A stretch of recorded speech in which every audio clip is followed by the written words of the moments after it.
So Trump has called him a martyr. Your favorite pastor by now has probably called him a martyr. But is Charlie Kirk a martyr for Christianity? No, he's not. He's a martyr for Christian nationalism. And look, it's possible you don't know the difference between Christian nationalism and Christianity. And so let's break it down. Christian nationalism is the idea that Christians should rule the government, and Christianity should shape all aspects of our life here in America, and not just in matters of faith.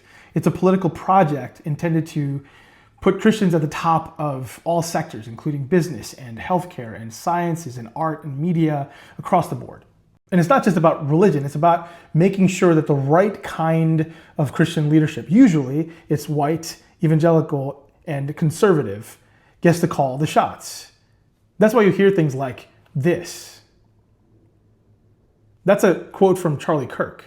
He said that part out loud.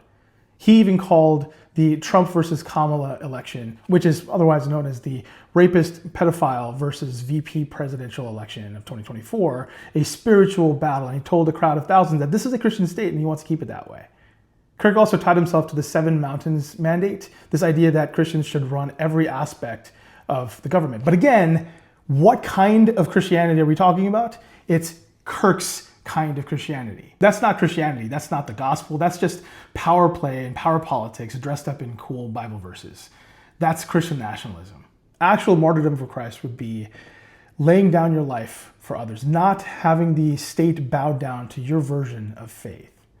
So when Jesus says, love one another as I have loved you, it's hard to find those moments in Kirk's rhetoric. In fact, he went online after the Pelosi hammer attack and said a patriot should go and bail out the attacker.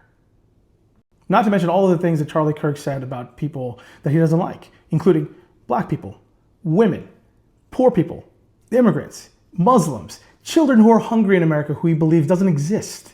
It's a myth. And hey, maybe all of this just offended you. Maybe you're really pissed off at me for this. But maybe your faith isn't based on the Christ of the Bible. Maybe your faith is based on Christian nationalism.